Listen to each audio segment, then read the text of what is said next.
देखिए जी, बच्चों की ना सर्दियों की छुट्टियां पड़ गई हैं, तो मैं अपने मायके जा रही हूँ।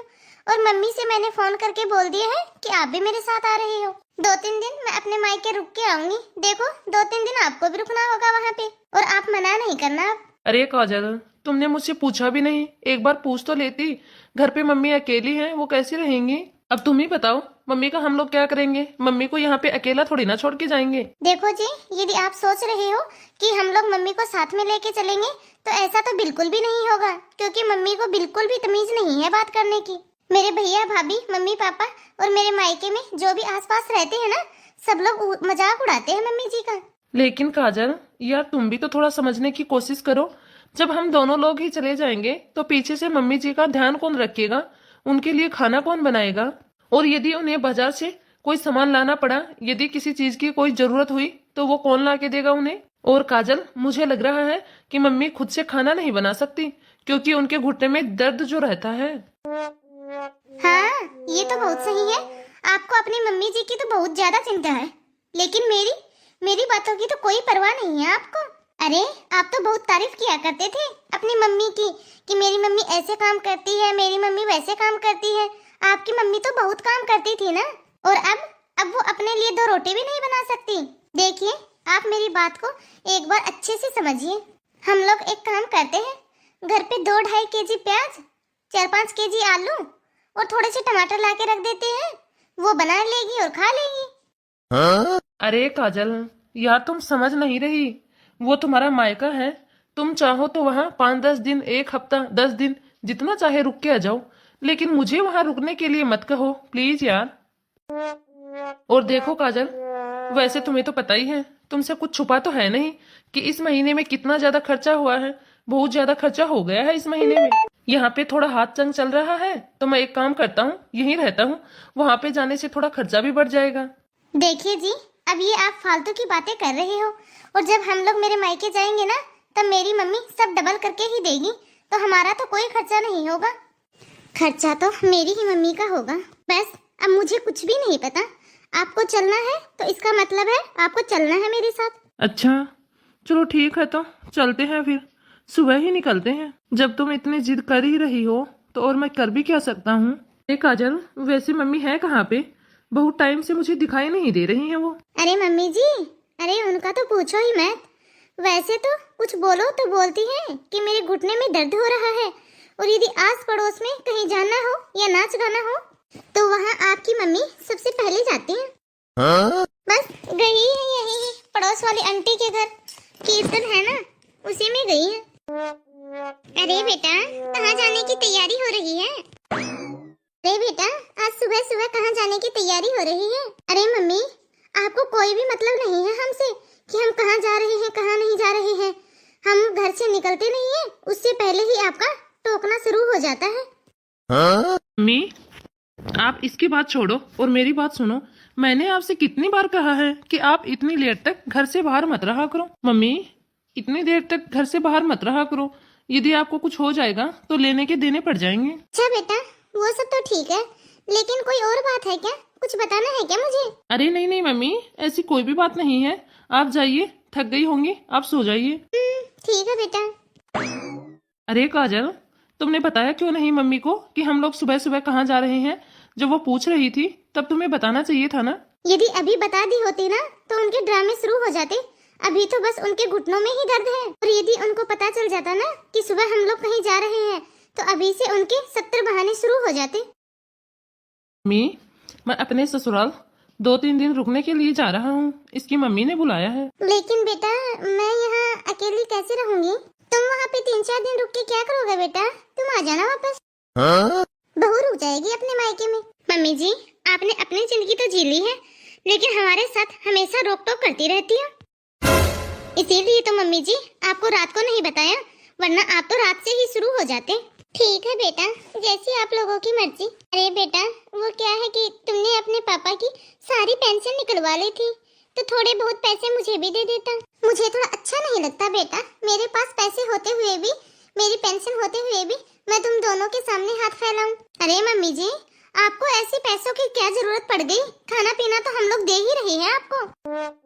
मम्मी, आपको क्या पता मैं अपनी पापा की सारी पेंशन और अपनी सारी सैलरी काजल के हाथ में रख देता हूँ, यही घर चला रही है। आपको क्या पता मम्मी घर कैसे चलता है, इससे पूछ के देखो कैसे करके घर चला रही है ये। मम्मी आपको यदि पैसे चाहिए, हिसाब किताब चाहिए तो काजल से ही मांगो, मुझसे नहीं। अरे बेटा, लेकिन मैंने कब हिसाब मांगा तुमसे? मेरे कहने का तो ये मतलब था कि तुम्हारे पापा की जो पेंशन आती है उसमें से थोड़े बहुत पैसे मुझे भी दे दिया करो। जब मैं बाहर मंदिर वगैरह में जाती हूँ ना बेटा, तब मुझे किसी को कुछ देना पड़ जाए, दान करना हो, तब मेरे पास कुछ भी नहीं रहता है। बस इसीलिए मैं बोल रही थी बेटा कि मुझे भी थोड़े बहुत पैसे दे देते। थोड़े बहुत पैसे तो मेरे पास भी रहने चाहिए ना। मम्मी आपको दान करने के लिए पैसे चाहिए? अरे मम्मी जरूरत ही क्या है आपको दान करने की? आपको किसने कहा दान करने की? और यदि आपको दान करने ही है तो यहाँ खुले पैसे पड़े रहते हैं, सिक्के, वो ले लिया करो। दान तो मम्मी 1-2 रुपए का ही तो होता है। और मम्मी आपको पता है घर कैसे चलता है? मैंने कैसे घर को मैनेज करके रखा है, मुझसे ही पूछो कैसे मैं घर चला रही हूँ। और आप हो जिसे दान की पड़ी है। मम्मी जी इतनी भी पेंशन नहीं है पापा जी की, जिसका आप मुझे इतना रोब दिखा रहे हो। आप खाते भी हो, आपको खिलाते पिलाते भी हैं। वो सारे पैसे तो आपके ऊपर ही खर्च हो जाते हैं। अरे क्या मम्मी, अब जाने भी दो, जाते टाइम इतना क्लेश मत किया करो। अरे बेटा, मैं तो ये बोल रही थी कि तू किस लिए जा रहा है? मैं यहाँ पे अकेली कैसे रहूंगी? ये लो, अब सुन लो अपनी माँ के अलग से नखरे। बस सारी जिंदगी इनकी सेवा में ही निकाल दो। अब घर से कहीं नहीं निकल सकते सिवाय इनकी सेवा करने के। अब तो बस इनके पल्लू से ही बन के बैठी रहूं। क्या अब मैं अपने मायके भी नहीं जाऊं? लाओ 2000 रुपए दो मुझे। ये लो मम्मी जी रुपए।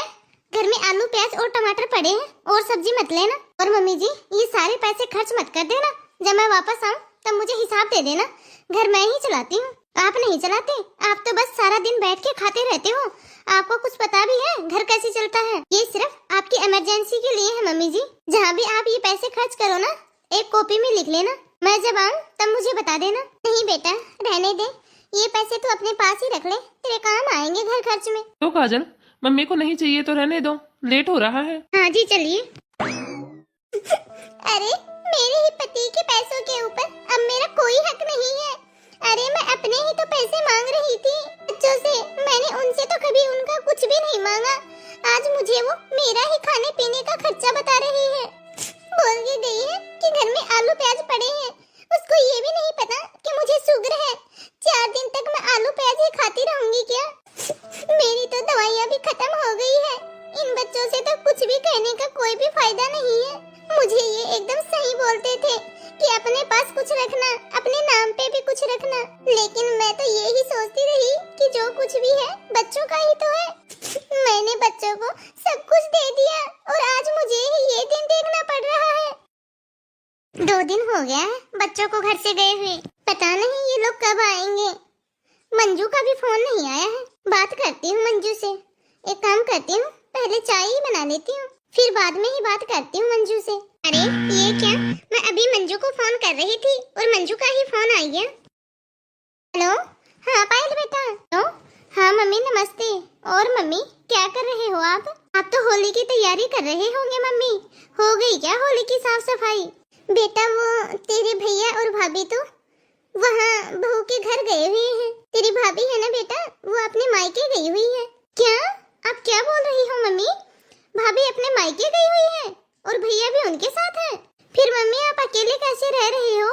आपके तो घुटने में दर्द रहता है ना, आपकी तो तबीयत ही ठीक नहीं रहती। अरे बेटा अकेले का क्या है, वैसे भी तेरी भाभी ने काम वाली तो हटा ही दी है। बोलती है कि घर खर्च थोड़ा ज्यादा हो जाता है, तो वैसे भी बहू के साथ मिलके मैं ही करवाती हूँ घर का काम। बस बहू थी तब ये था कि वो रोटी बना देती थी, अब रोटी भी बना लूंगी मैं खुद ही। कोई बात नहीं बेटा, बाकी वैसे भी बहू का क्या है, वो तो मेरा कोई भी काम नहीं करती। अच्छा तो मम्मी मैं ना आपको थोड़ी देर में फोन करती हूँ। हाँ हाँ ठीक है बेटा। अरे 2 साल हो गए हैं मेरी बेटी को इस घर से निकाले हुए। इतनी बड़ी तो कोई बात भी नहीं थी। अब मैं कैसे बताऊं कि मुझे मेरी बेटी की कितनी याद आती है। जब से मेरी बात हुई है तब से मेरा बिल्कुल भी मन नहीं लग रहा है। मेरा तो बहुत ही ज्यादा मन हो रहा है उससे मिलने का।